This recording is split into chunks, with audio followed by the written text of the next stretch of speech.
Merci beaucoup, Mbote. La ville Suissika, Bozali, Congolais de tout bord, Congolais de tout genre, Bande Konyoso, Bande République démocratique du Congo, Topé Sibino Mbote. Mercredi 3 janvier 2024, ma candidature en 2023, mercredi 3 janvier 2024, Kimia, Bolingo, Boyokani, Bomoko, et Vanda, na Katia, République démocratique du Congo.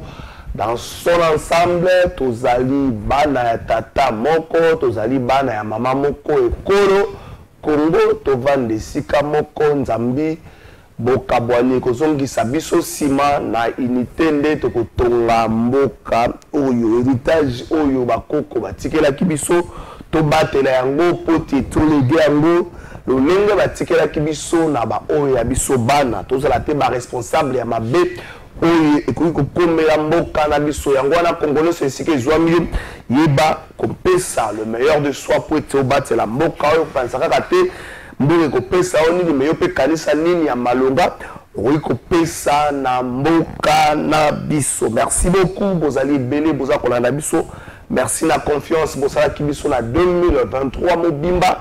Merci pour te bolakisa ki biso bolingo totie la kabino mando kite to betimbe la kabino fimbute to pesa kabino mbongo te po bolanda biso nzoka nde bolanda kabiso na bolingo na bino epai na biso to ko kozala kaka humble liboso na bino to ko kolakisa bino te ke tozwa bato ya bozwi ke to miko kite to kolakisa bino to ko bisa bino kaka merci pe to kolakisa bino bolingo tozali disposer à kosala maye oyo bokosenga na biso pendant durant cette année 2024 plutôt 2024 vous va disposer à kosala maye to kosala maye bokosenga na biso ndaki sapana likambo tali lotiliki to kopesa bino numéro moko to kopesa bino numéro moko oyo bokobanda kotika ba message na bino bokobanda kotika ba message na bino ba difficulté nyonso bokuta na ngwa likambo tali courant électrique to kopesa bino numéro moko je crois d'ici lundi to kopesa bino numéro moko bokobanda kotika ba message na bino et permettre na biso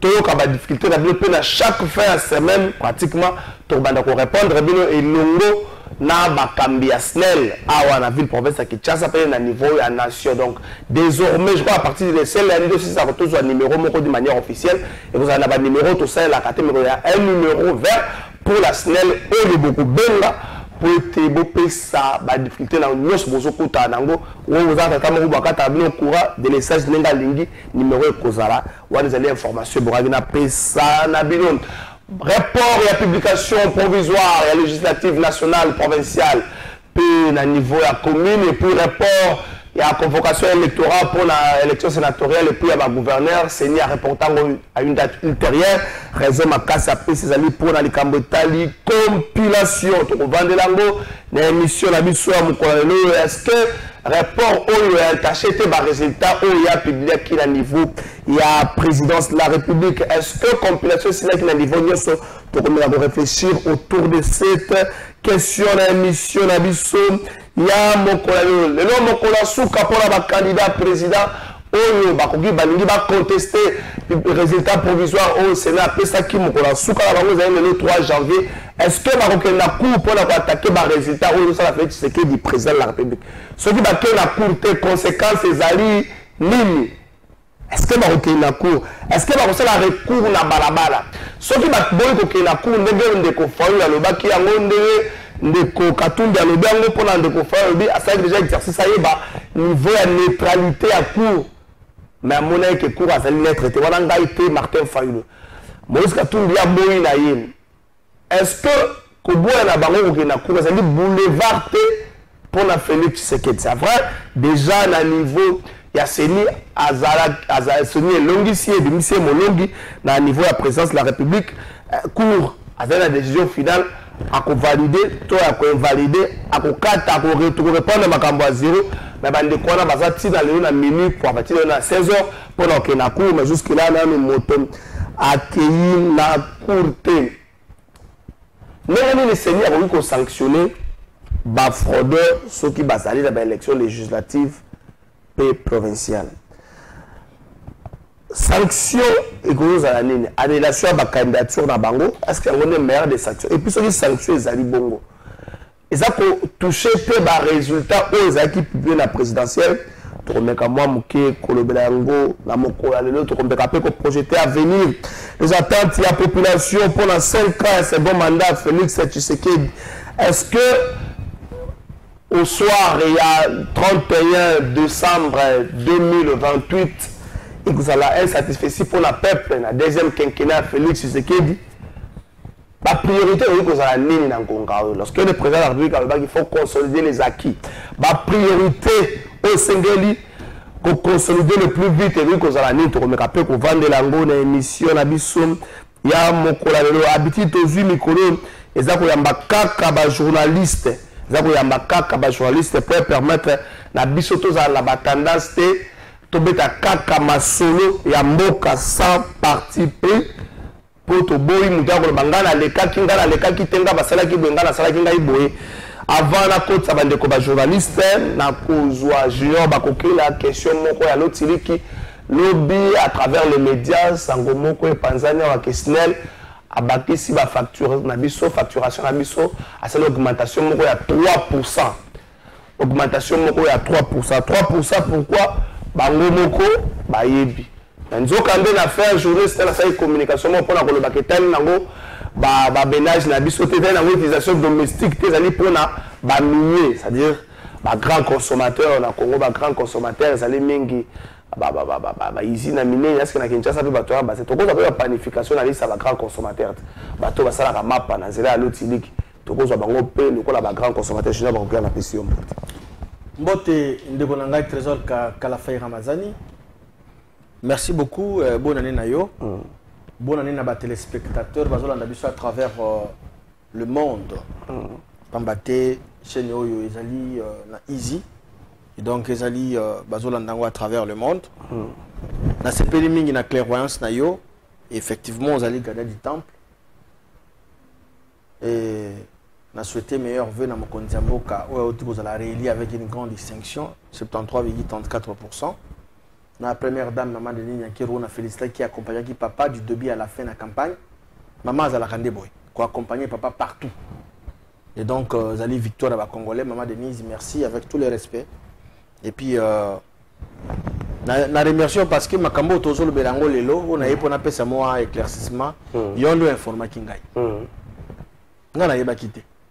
Au Tindelingai, aux autres dans les réseaux sociaux. Na négligé qui en gros pas battre na bande au sala moi lokomoko parce que j'ai aussi une vie privée. Tant on a eu comment on a eu aux ampleurs na toile l'habiter. Il faut que tu aies ma matoi qu'on ande la peine à bengio na bindeko. Soko sunga ngai na na pesa éclaircissement parce que biso ko tondima ko soutenir chef de l'État sans que tout s'attende à la contrepartie, c'est-à-dire opération retour. C'est l'amour de notre chef, c'est l'amour de notre président, c'est l'amour du pays. Il faut tout sunga bateau.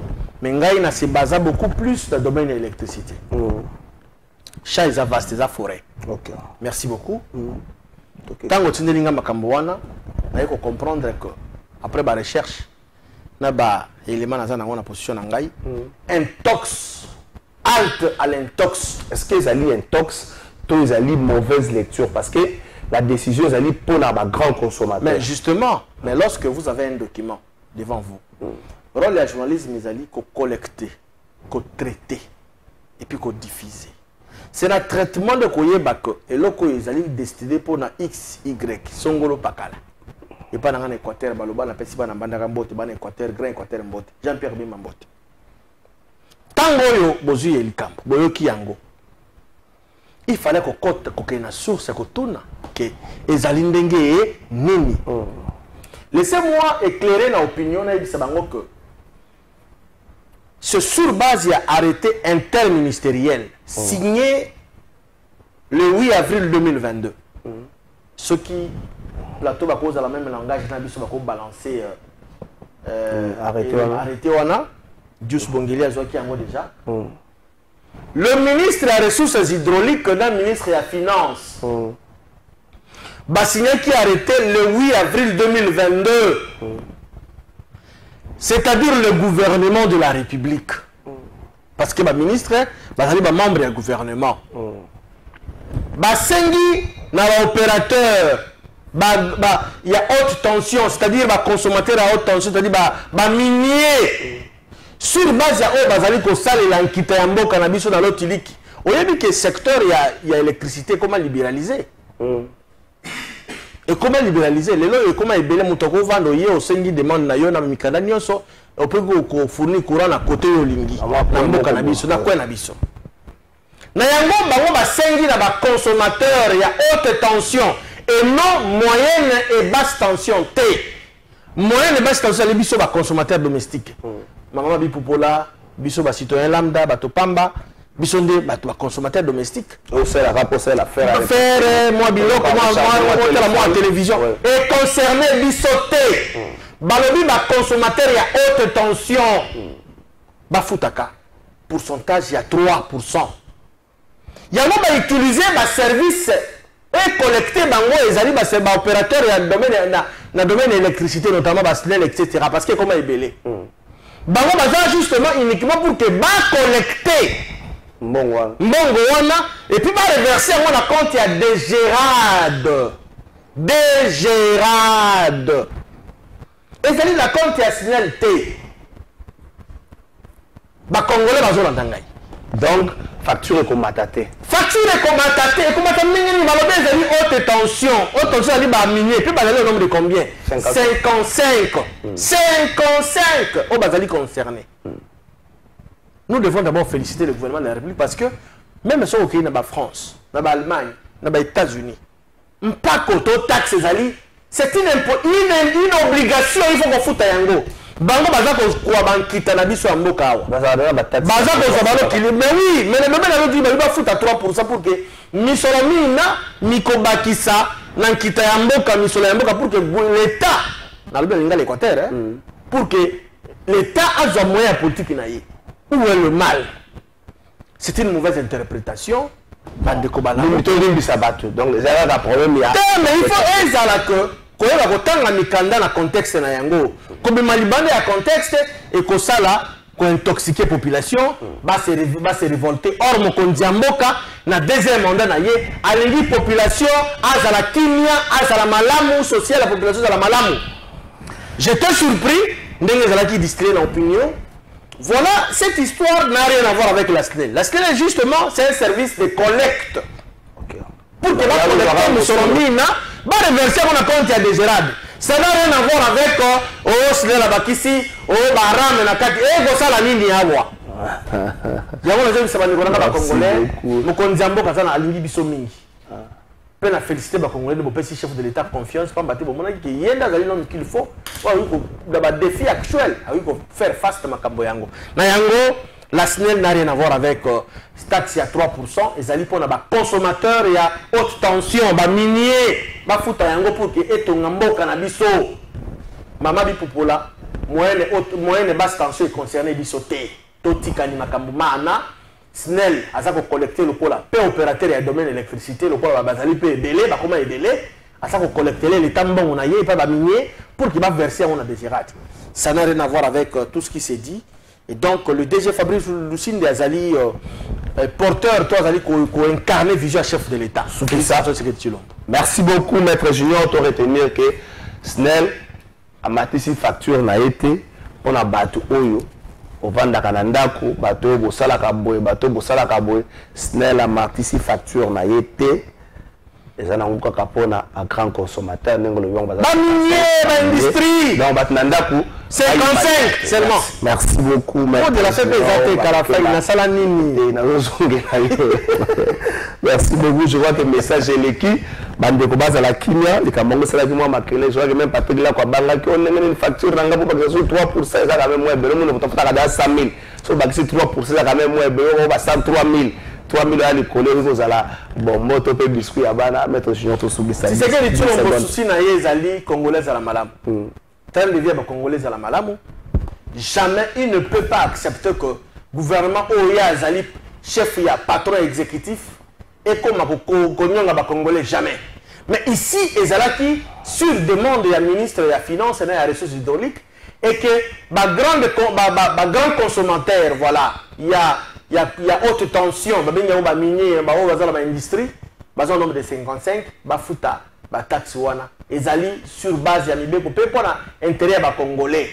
Donc, il y a une spéculation, il y a un tox, ce qu'on appelle la désinformation en opinion. Maman bipupola, maman tekaka mapa, maman nangayo tekaka makala parce qu'il y a une famille lambda, famille zéro, les ana combo. Merci de connaître cette souffrance et difficulté. Donc ma facture et qu'on va côté. Merci beaucoup maître Junior, ma facture est batite.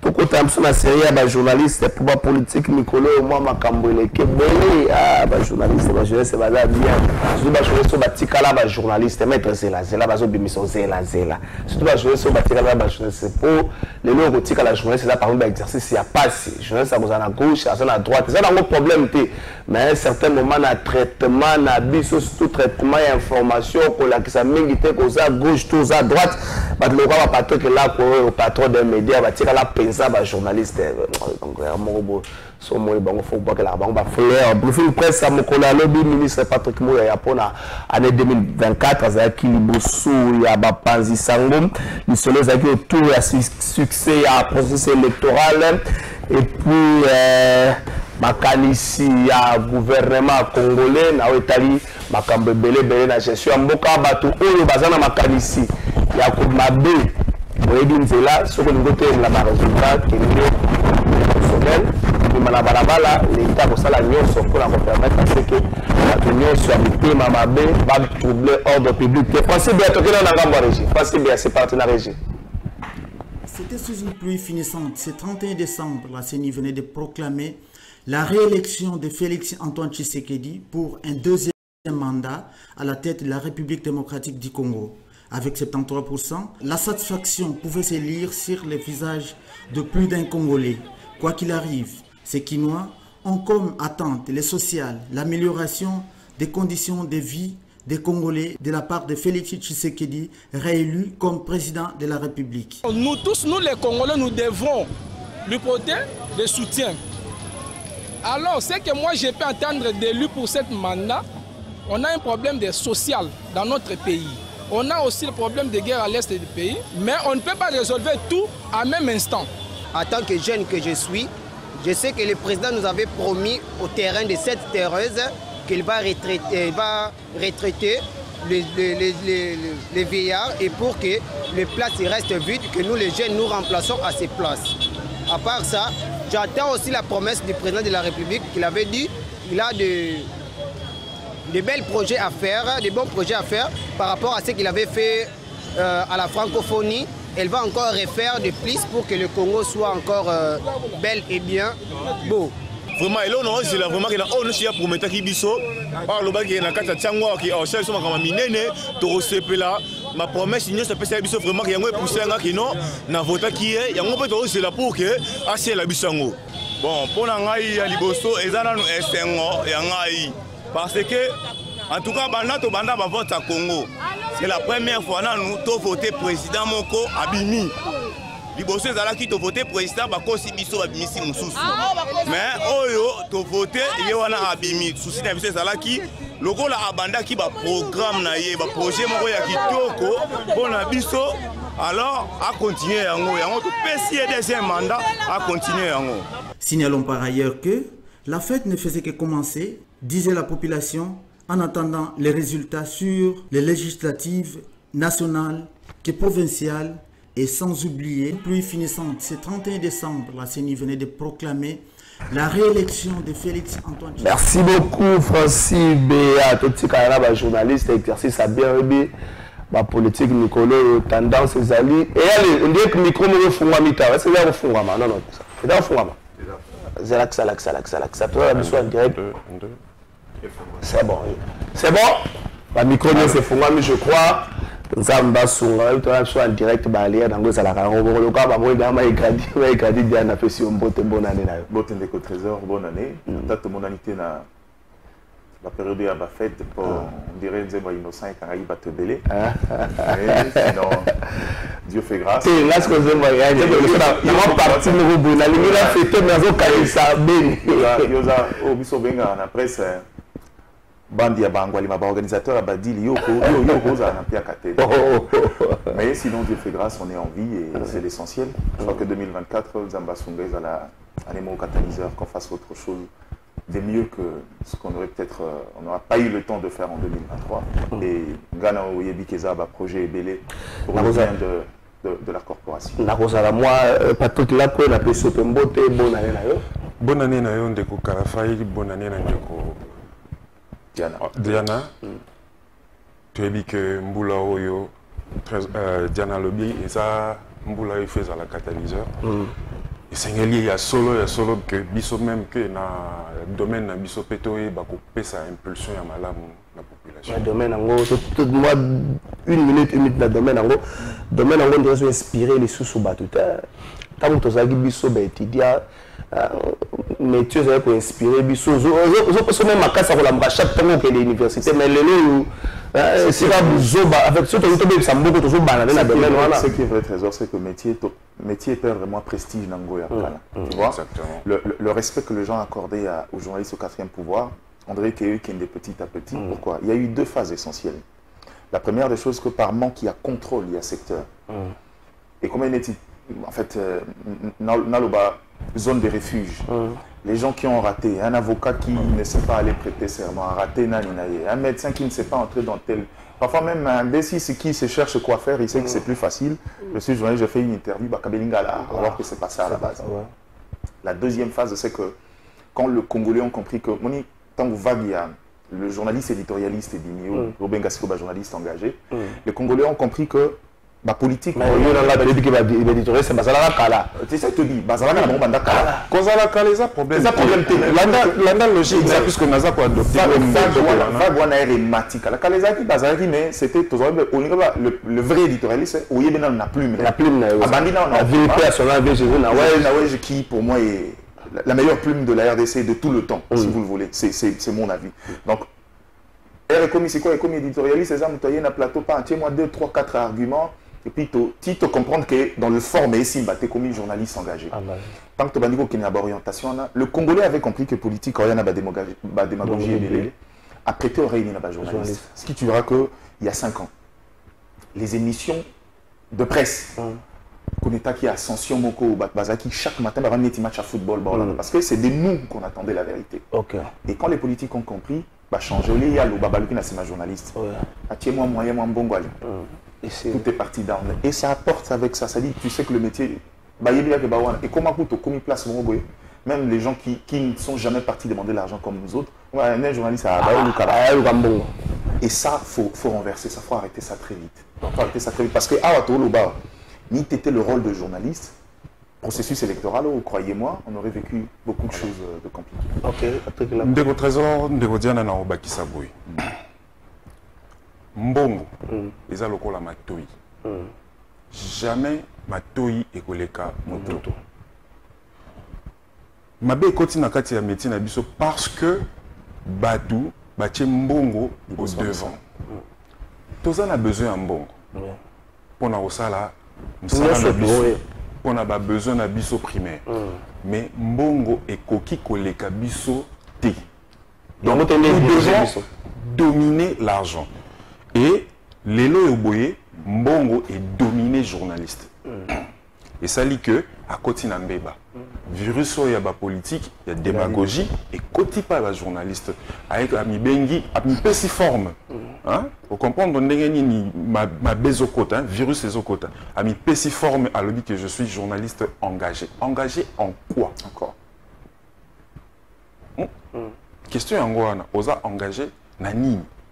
Nakofinga, Nakokosa, porte-parole, il y a parti. Ce qu'on commis porte-parole, il y a parti. Et ça, pas na biso.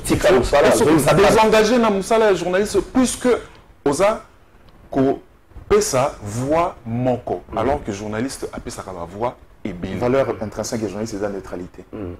Osa ko mona. Au pesi maloba na batu nyonso de manière équitable et population à Rwanda ko analyser. Tous un rôle moko o eza intrinsèque na musala na biso eza éducation. Tous un robot sana yango. O tous un roloba yango nde kotikala na kati ya mitu ya batu na kati ya société. Soki yo oyebi lisusu ko sala musala na journaliste te kende na engagement na yo wana salela yango na kati ya parti politique moko boye et garder position wana. Espérons pas citer. Pour kuna pe okozombo na yo ba futa yo na ndenge ozosalela musala na yo. Espérons bien que bana oyo baza na ba université to bano baza na humanité bazo aspirer lobi ko za ba journaliste ba yo kibino pour la Congo peut to comme na problème moko bato ba yo ka mingi ba kama mabe.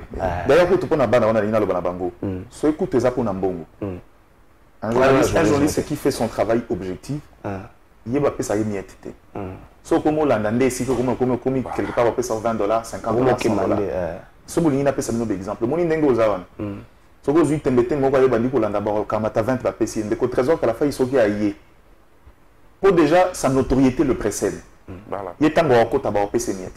OK. C'est pourquoi le travail passe avant. Mais un peu inversé, un peu ordre par rapport à la thématique na biso. Félix Tshisekedi bon le lozamu ko la souka pona ba candidat président mususu o ba koki ko attaquer résultat au Séné à publier qui mais déjà 73% ba PC peuple azana makanisi na yemo na muto azo la Félix Tshisekedi ça la 5 années à venir au soir à 31 décembre 2028 vous avez vu Félix Tshisekedi gérer pendant 5 ans donc to yuko lobake boye billet pour la gestion il y a 5 années au soir il y a 31 décembre 2028 28 tu es projeté sur la 28 est-ce que beaucoup le bac non Félix Tshisekedi peut à la mesure du possible que ça attaque 40% il y a maille où il y a petit peuple pendant la période électorale. Merci Ndeko Trésor. Naligarda a rappelé les moments essentiels, c'est que dans la vie politique la gestion un beau calco à Congo. Il y a deux dimensions essentielles. Il y a ce que tu vois, ce qu'on reprochait toujours aux dirigeants, volonté. La volonté, Félix, ça c'est une certitude. Ouais. Maintenant vient la deuxième partie, pour moi la partie la plus pragmatique. Et ça, qu'on s'est donné moyen à accomplir projet. Le plus grand défaut, il y a mandat qui le choix à ma collaborateur. Le choix, la composition avec équipe.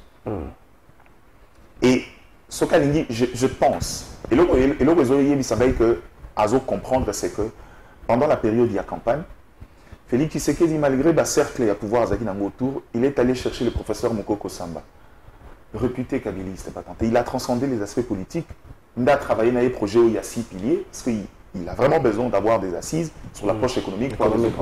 C'est bien au Québec. Mais au-delà de ça, Congo, c'est presque un État-continent. La providentialité, le Congo ne sera jamais développé par la providentialité, c'est un jeu d'équipe. Au cause où ministre de l'économie à Makassi, il y a bien. Mais si le reste de l'équipe gouvernementale autour, efficacité, il ne fera rien. Vous voulez la preuve? En économie, nous on dit la croissance. Et ça, dimension quantitative et économie, mais le développement, c'est la dimension qualitative. Tout comme il y a un budget, il y a 16 milliards. La projection à 16 milliards. C'est-à-dire, tout un accroissement, c'est plus de 100%. Il y a, avant, tu sais qu'il y a 6, tu as 16. Mais la question, c'est que dans le politique intégrateur, la politique à développement, vous vous rendez compte que l'impact ne se fait toujours pas sentir. Parce que le problème, c'est la mobilisation. Et le problème, c'est la redistribution, c'est-à-dire dans le politique de développement, le politique intégrateur. Sur la discipline, il a touché l'essentiel, il y a au Congolais pour ça. Donc, le discipline, parce que regardez, quand il commence la 3e pilier, si je ne m'abuse, il parle de la création d'emplois. Il a directement touché la plus grande catégorie à composition de la population, le jeune, qui compose près de 60%. Il a dit, bon, ok, avant de créer l'emploi, bon, Bana qui a assez à s'aligner. Bon, il va éviter, au moins déjà que la première des fois, il y a une occasion à côté de la magistrature, salut, recrutement, ok, c'est bien, là c'est les services de l'État, il en a le monopole, c'est pas là-bas. Le Congo, faut à rompre le cycle, il y a on parle de création d'emplois, tendance l'emploi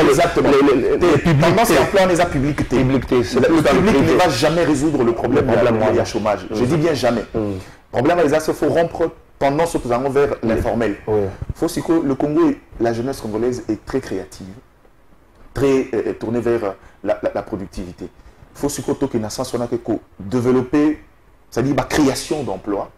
Et c'est là qu'on va résoudre le plus grand problème. Le plus grand problème, il y a Congo Zarani, créer classe moyenne. Ce qui ça? Classe moyenne, a créé intermédiaire entre les deux zones et productivité matin. Et si Kato là, Yangoana, il a commencé une entreprise à production à Bakaro, c'est bien, c'est en Congo central. Mais le Congo, le marché est tellement énorme. Et si ce qui a réussi, malgré que priorité des priorités, promesse au Sala. Si même les gens se sont permis de lui donner un second mandat, il a demandé, il a dit, j'avais commencé un travail de réforme en interne à l'armée, Batubandini. Awa, c'est mettre fin à la guerre de l'Est. Merci beaucoup, Patrick Lacoué. Tout le 31 décembre, soit le 31 décembre 2028. Au moment où Félix Tshisekedi pendant 5 ans, Diana Lobby, par rapport à Ciplinae, et susciter mon espoir dans la population. Est-ce que nous monarchie Félix Tshisekedi qu'au travail? Pour la Diane, le premier quinquennat, en termes de volonté, c'est OK, Félix Tshisekedi a la volonté, mais en termes de choix de partenaires et de faisabilité, dans presque chaque domaine, il y a un problème de ces postes. Est-ce que le journaliste, au soir à 31 décembre, on a fait un choix Oyo. Et Pessibiso à 40%, je peux me dire, ça va déjà. Même la délibération, ça peut passer. Voilà. Maloba Ndeko Diana Lobby, isa capital et fondamental. Nakoloba yango na ba terme mususu. Akboy koloba likambu ya impunité. Alobi yango na ndenge mususu choix ya entourage. Puisque isa ba biloko yo ezaki bipine na kati ya sapato ya mokonzi mboka. Mutasali mabe po aza proche ya chef de l'État ba osimba ete. Eza gangrène oyo et ko ronjaka société na biso. Des années et des années ceux qui te continuent na yango a reçoit même pas 40%. 10%. Tokei lelo boy développement égal investissement. Mokonzi mboka lobby a recréé ba millionnaire.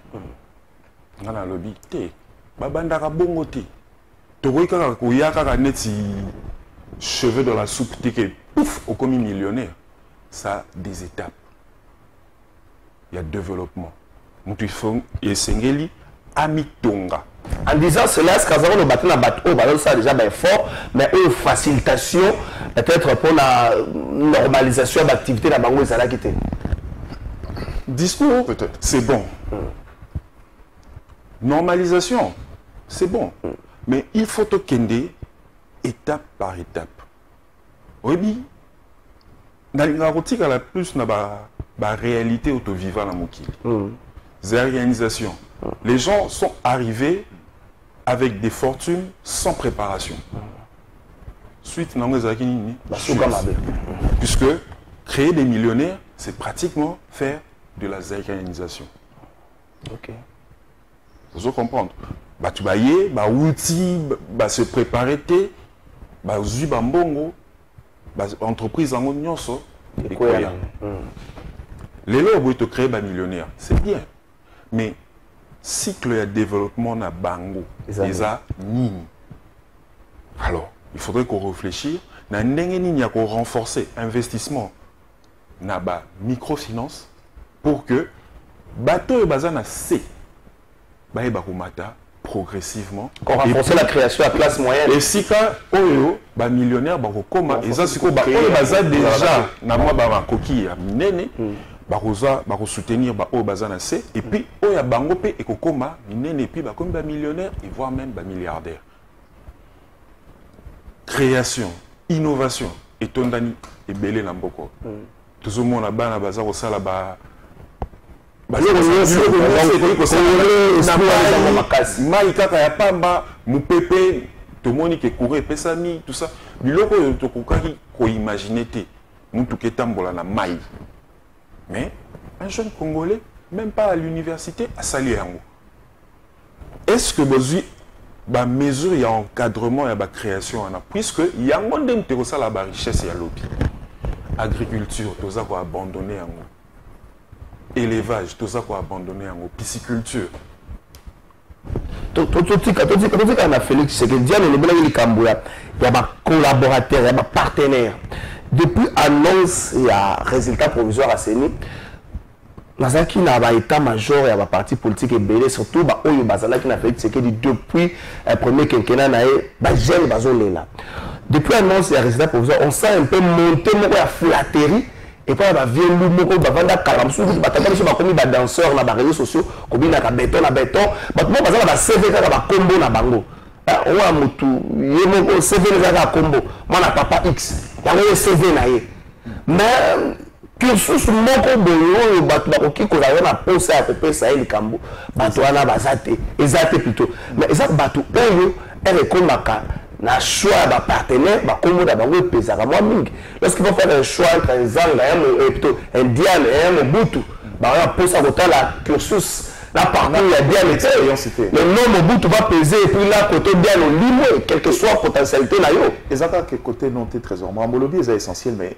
regardez il y a un problème le jeune Nazo continue à la marche pied dans la formation politique Nazaro le Bangoa récemment c'est Bela jeune moi j'ai découragé des gens Nazaro quand il y a ces coquilletés et puis pour nous mon gentillesse mignon sur président et à partir de les gens pour comprendre cette fois-ci il y a double seuil il y a seuil à représentativité, il y a recevabilité. C'est-à-dire que les millions sont beaucoup à fond. C'est-à-dire vous avez la passion pour la politique, vous avez la passion poste à député, la preuve. Vous avez comprendre que battre la campagne, c'est de l'argent. Et comme on a dit, petit, on a un slogan spontané et la population a voté. Ce qu'on peut faire, c'est un bon. On a en place. Pas un bâti bangoa. On risque, Monica a un principe nyonso, prérequis, il y a sociologie politique, il y a par exemple, Kinshasa a opposition, le Congo central, les oppositions, le Parlement se renouvellera généralement chaque année à plus de 80%. Tout risqué qui taille à la moindre.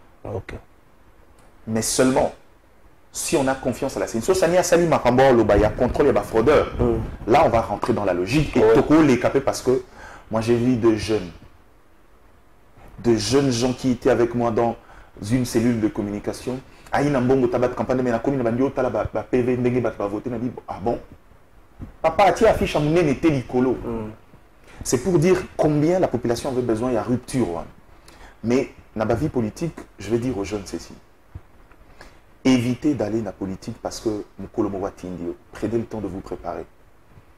La politique des et puis je vais donner un conseil dans les échéances qui arrivent. Organisez-vous, créez des structures efficaces, travaillez votre notoriété pendant 5 ans. Quand vous arrivez pendant les élections, vous n'avez pas besoin d'aller chercher un regroupement au seuil nano. Apprenez à travailler en interne. Si tu estimes que le moyen n'est pas encore suffisant, à la limite, trouve un autre jeune qui vraiment est quelqu'un qui a un esprit ouvert, où il y a une valeur. Mais ce qui est parce que les jeunes, ils se contenter de marque X, crois-moi, malheureusement, tu vas servir de marchepied pour beaucoup. Exactement. Et je crois que je reviens sur un élément essentiel dans l'Obakia. Quand j'ai parlé des collaborateurs, le chef de l'État doit tenir compte d'une chose. Quand je parle de jeunes, il y a parce qu'il y a jeunes, jeunesse, c'est Zara et parce que pour moi, quand je parle de jeunesse, est-ce que tu sais que Denis Sessanga, pour moi, il est dans la jeunesse. Oui, il est jeune. Il n'est pas très loin de nous, il est jeune. Mais Azana, parce qu'il a commencé jeune. Quand on parle de la jeunesse, Léon Kengo Adondo a accédé aux fonctions de la République à quel âge? À moins de 30 ans. Joseph Kabila est devenu président de la République à 29 ans. Presque 29 ans. Est-ce que ça ne peut pas servir de leçon? Et je crois que le monde a 33 ans. À 33 ans. Le chef de l'État doit comprendre une chose. Mouni Mandao, il y a une catégorie des gens qui sont autour de toi. Je ne dis pas tous. Moi, je connais beaucoup de gens venus de la diaspora qui font un travail merveilleux et magnifique. Mais la plupart, c'est des gens qui ont d'autres nationalités, qui sont venus avec l'idée de se refaire une santé financière. Après, les difficultés,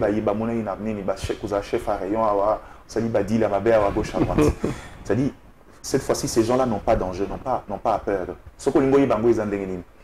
Regarde la plupart des gens qui vous ont accompagné bénévolement. C'est-à-dire, Bazala n'a pas avant. Bazala n'a pas avant. Les gens qui ont cru au combat de l'UDPS, ils ont fait ce qu'ils pouvaient faire sans rien. Ces gens ont fait un effort, ils ont maintenu Bango à l'écart. Si vous continuez à faire ceci, je ne parle pas seulement de l'UDPS. Ici, d'ailleurs, j'ai conseillé au chef de l'État, après élection, réunis tous tes frères de l'opposition, discuter avec eux et faire en sorte que ceux qui ont l'esprit ouvert participent à la gestion de la République. Il y a des gens qui sont intelligents, les gens comme le Noël Tiani, malgré Hermouko Akomaki, c'est des gens qui peuvent aider l'économie congolaise. Même les Matatampogno que vous voyez là, si jamais le dossier n'est judiciaire et c'est décanté différemment, c'est des gens qui peuvent aider. À ces niveaux ici, je crois que le chef de l'État doit transcender une dimension politique. Rentrer dans l'esprit de son père, peut-être pas politiquement, mais quand tu accèdes à la gestion, fais en sorte que l'UDPS soit ses catalyseurs. Et là, l'équipe est transcendée politique, la question de l'intérêt. Quand vous dites le peuple d'abord, c'est que le peuple d'abord, ce qui trésor, à Kazala qui kabilis, et Kazala compétence, et Kosa la Kebiso Tokenda, Liboso, Mokekende Liboso, on va aller le chercher. Allez, chef de l'État, il faut aller chercher les compétences.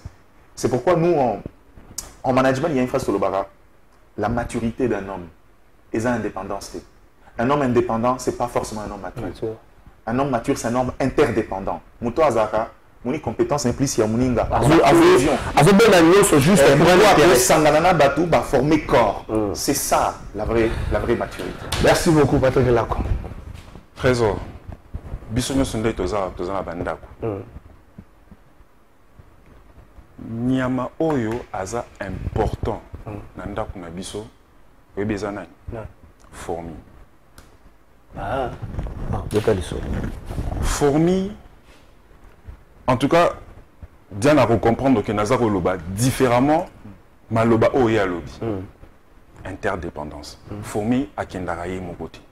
Fourmi ndemtoya kolongo ya biso kwa salité à Mike Totiki. Tout le monde a raté. Vous comprendre.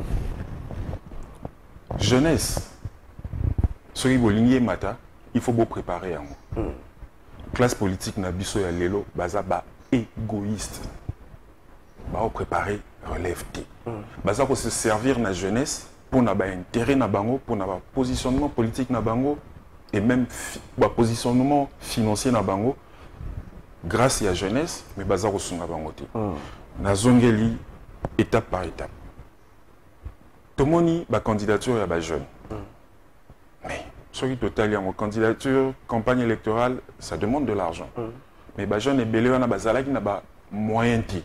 Et bazu ba blocage sérieusement que parti est indibino pour se lancer dans la campagne sans préparation. Beaucoup de la campagne sans moyens. Mais belé bazu ba financement pour nako ça la campagne. Bomonia photo ya président. Photo ya chef il y a regroupement et puis photo ya candidat na yo. Mais nous sommes c'est un bon qu'on imprimer t-shirt, qu'on imprimer et ça un bon mais bah te belé ba koti wana parce qu'il na un bon wana. Préparation exacte. Bon au monde mutaye naza candidat mais au outil wat au bandi ndengeni au mitongi ndengeni et moi za candidat makasi na WhatsApp. Voilà. WhatsApp est peut-être limite à 250 hein. Alors que 250 personnes c'est même pas 10%, il y a quotient électoral. Il y a quotient électoral na yo. Vous avez la banque sur que la même circonstance. Voilà, exactement. Na kati WhatsApp na pe bato poto ba koti na kati tout ça au père de ba voix na yo. Au côté na campagne aux ana moyen ti. Yekuna sabeti ba calcul na yo. Ayebi que deux trois voix na bino ezako bendana et pas naie et puis et tongié azongi lisusu après bye bye bozela lisusu 5 ans après lobby na briefing il y a ministre de la communication Patrick Muyaya na posé qui question moko batu ba tomboki bagangi pona nini il y a Dauphina déjà tout ça tout ça en fait, c'est Ezalaki dans le bayango lelo Ezalaki juste pour nako la moussa batu que 5 ans et les kakamba. Ceux qui vous préparez en côté to comme la scandale na souka. Tout ça lelo le 3 janvier. Au lobby tout le 31 décembre 2028. To retourne le 31 décembre 2028. Est-ce que relève wana et se préparer. Tout ça au monde a faille la préparation à la jeunesse. Ba komi na bango ba Kinshasa le biba ntelante la mutu na mutu photo ya za. Il suffit de lipa.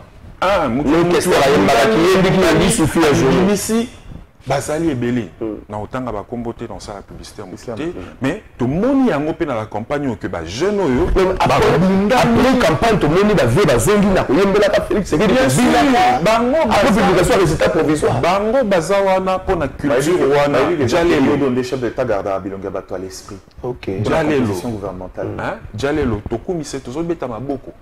Président de la République, faites attention. Bakoya ko betelo maboko. Mais tant que c'est ça pour nous benda on a c'est au réaliser ba objectif oyo au s'assigner. Au se comprendre. Nous sauter ba betelo maboko et ça pour nous komisa yo. Mais ça pour nous benda yo au koya et bango ba mata. Mandat peut-être quinquennat passe la deuxième quinquennat pour un chef de l'État. Un quinquennat passe. Et ça, enjeu est belé et puis il faut préparer sortie. Côté bateau, on va préparer sortie. Et après, nous va trouver un mécanisme de maintenir on a bien avant. Et puis va se positionner dans Dauphina. Et flatterer quoi ya makasi et belé na bango ba olingate chef de l'État c'est un débat comment.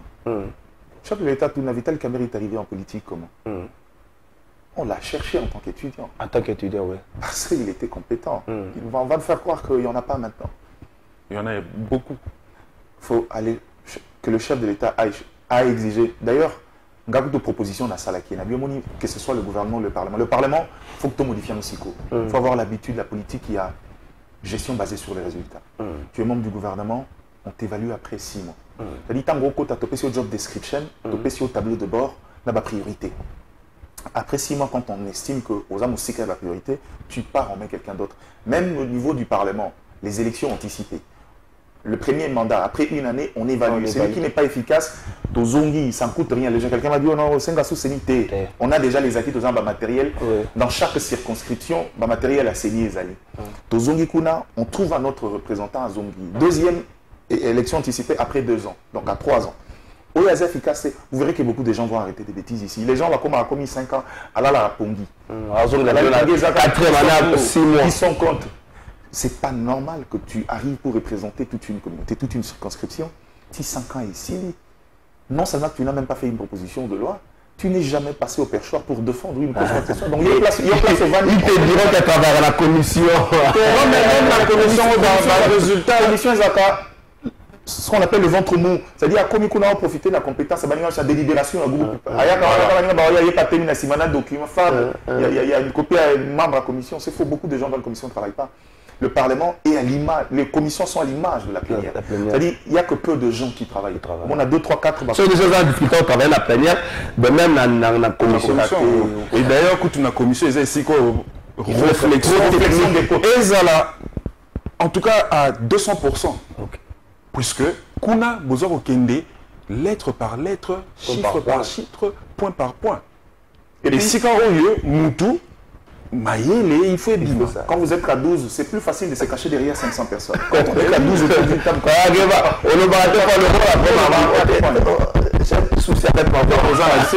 ces gens font juste des histoires comme on a dit. Bon, comme a dit l'honorable, je pense que c'est une bonne idée. En Baxelo ou en Baxelo.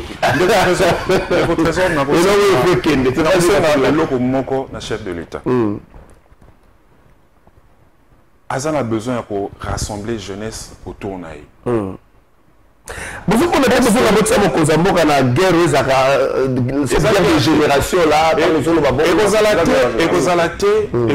pour guerre de génération et ça juste namitou ya batu. OK.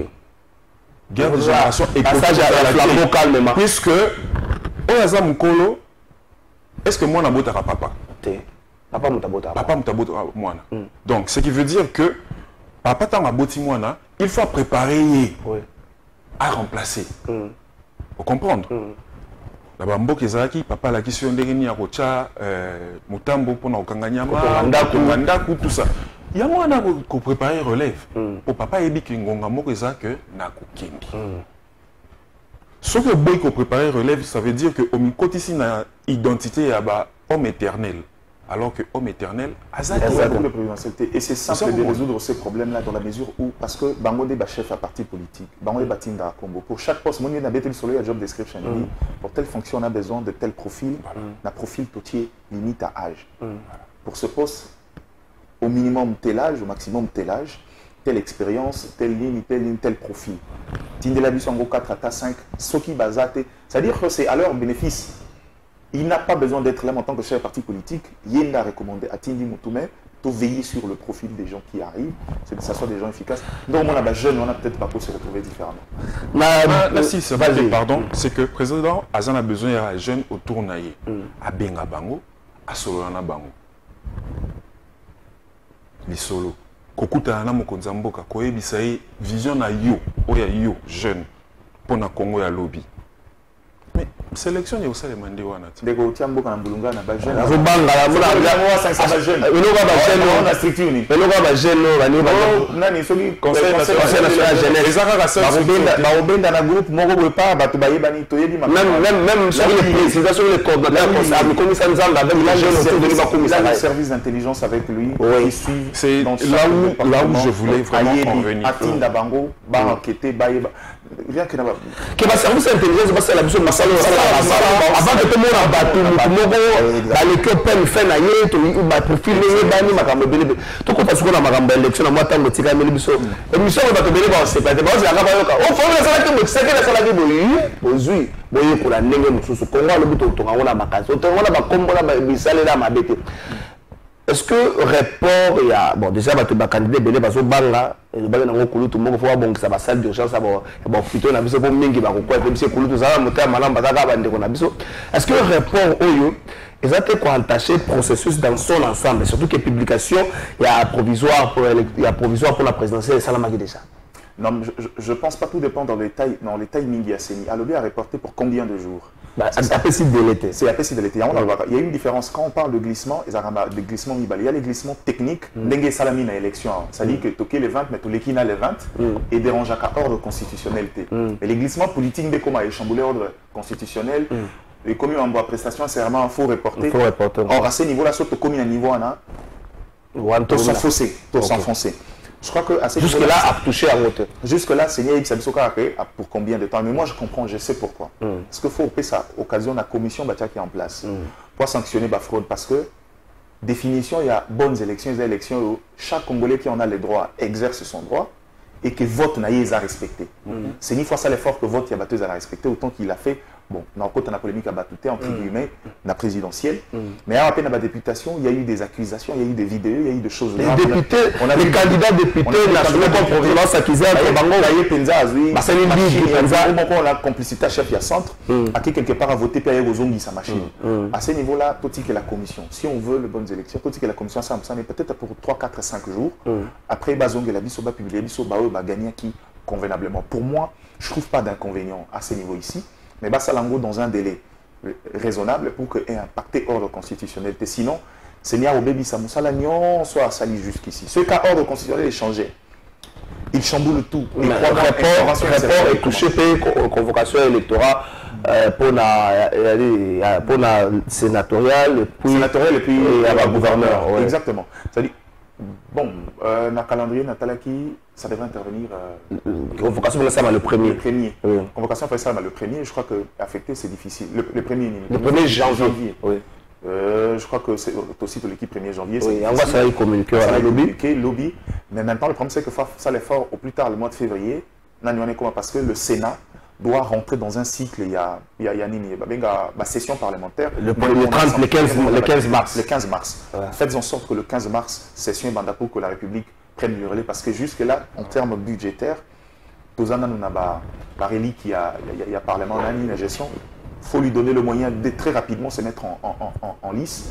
Et il y a déjà qu'à réfléchir sur les politiques de développement. Patrick Lacoué, beaucoup pensent que si la CENI veut sanctionner les fraudeurs, il faut ça la niveau de la présidence. Pour la bataille, quand ça n'est pas frauder, par exemple, se retrouver dans la machine. Donc, si on se dit que nous avons fraudé petit la présidence, à plusieurs reprises. Parce que Galassi, par exemple, à à plusieurs reprises. Noël, c'est un set qui connaît. Donc, il faut revoir, en fait, moyen oyo il faut ça établi par la loi pour ça la recours na yo c'est ni ce qui va sanctionner sanctionner à bas niveau nyonso. Mais bon, total la paix résultat en open dengue PC Melaine. Tout le monde. Malheureusement, et BLP Bazak au niveau à présidence Bazak s'est retiré malembe pour ko sala ba recours na bango. Mais c'est ni il faut akende na musala nae tinasuka. Tu encourager na ba innovation nyonso ya sali tout ça. Mais tu as toujours regardant pour nous dire que Salam Salam Ndenge Lomobani. Le candidat président Belé, le Souka 3 janvier, occasion de Samuel Bango, où il a attaqué le résultat provisoire au Sénat public. Mais toujours, nous sommes en deuxième position, nous sommes en troisième position. Parce que pour la Bango, par exemple, Martin Fayol, ça exerce exercice, mais on a pour constitutionnel, c'est la rapport vu, donné à ça par rapport à déploiement de kit, cours à celle qui a voté. Je pense que Kourouana je pense pas, je crois qu'ils sont politiques. Moi, ils ont besoin d'un élément de langage. Martin Fayol se rend compte. Tu sais, quand Ekareza Monindengo, tu n'as même pas atteint. Ce qui a été contre, par exemple, pour l'année 2018. 1, 2, 3, 4% face à quelqu'un qui a 73%. À Tokenakour, même si on décide de. Babi, bon, de par l'absurde, annuler certaines zones où toi tu estimes que tu devrais être gagnant. Ou on estime qu'il y a eu des soucis. Et le problème, c'est que la plupart des candidats, Oni Lelo regarde même l'attitude de la mission d'observation électorale il y a 5 ans. Tu verras que les gens, ils ne savent pas être très virulents comme d'habitude parce que les évidences sont là. Mon au PC exemple, il est possible que Batumso va voter présidentiel. Oui. Mais en matière électorale, il y a ce qu'on appelle la proportion. Sauf ça, à quelle proportion? Et la possibilité, c'est que bon. Même si on décidait aujourd'hui, et les rares des personnes qui peuvent attaquer les quelques proportions volées, Eza Bango, Bakomate na tel nini, on a telle preuve, s'ils ne veulent pas aller, c'est parce qu'ils savent que les évidences, c'est qu'aujourd'hui, le score qui est là est tellement fleuve. Kokenakour, ça serait du populisme et de l'écran, c'est encore de moyens. Ils en ont suffisamment dépensé comme Moïse Katumbi. Il ne va pas ajouter d'autres moyens pour aller dans une élection où l'écart est énorme à ces niveaux. Ils ont préféré faire de la gestion. Est-ce que le nom dit il y a des décisions à Bango, c'est-à-dire que Bandini résultat, mais comme politique, il y a des calcul moro absurde. Tu as eu 13%, il y a Katumbi. Tu as retiré 13% en Nana. Pourcentage, il y a Félix Tshisekedi. Tu as 70. Non, tu as 60. Azara Nanine. Tu as rassemblé les sous-sous, le pourcentage de ce Tikaliwana. Il y a des candidats nyonso. Comme ça, il faut qu'on ait la bataille sur le roi, qu'on ait la motomoté. Il y a mon lobby. Ceux qui te l'ont à part eux, il y a 60. Bouquet na ratio, il y a Tshisekedi. Il y a que l'ongola pour qui ça va. Au doublé, il y a la caution là-bas. À Otika, la majorité. Ok. En fait, tant où tu vendis, tu as un résultat, et ça va calculer au Tobandé comme ça. A eu autant de pourcents dans la circonscription Oyo.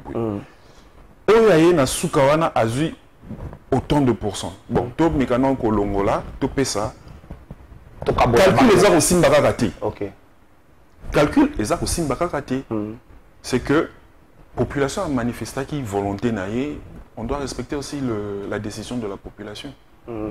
Tout ce qui c'est émission, tout le cadre où il y a Séni, tout le par exemple dans le cadre de Kinshasa, on a senti un relâchement à l'autorité provinciale de la ville depuis novembre. Si le lieu continue, gloire à Dieu, à Kinshasa par exemple, les jours à vote, il y a moins de discipline dans Bango, il y a bundite, même on dit gens qui ont une fièvre pour voter, on a senti un relâchement. Campagne électorale, élection, et ça qui pour l'équipe naïe, gérer quantité ou encore il fallait battre campagne pour la faire que qu'on peut ça mandat, tu bosser les restes président au candidat. En une minute. En une minute, Ngobila, quand tu parles de novembre, c'est vrai il y a eu relâchement parce que Yemura Kotagi a instinct survie naïe Kotaki a bandio penser à après. S'il est très décrié, ça c'est une certitude, mais au Tuninga et Ponanga, il est démissionnaire depuis belle lurette.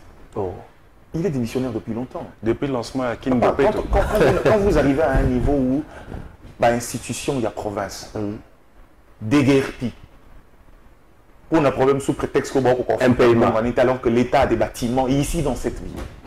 Ça prouve à suffisance qu'il n'y a même pas un management capable de dire bon écoute, on a le fait privé, tu as fout ta tête, tu as commis un niveau, tu as sali des mondes dans l'État, tu as résoudre le problème de ne serait-ce que pour des raisons d'honneur. Non, la ville, le gouvernement provincial s'est délocalisé.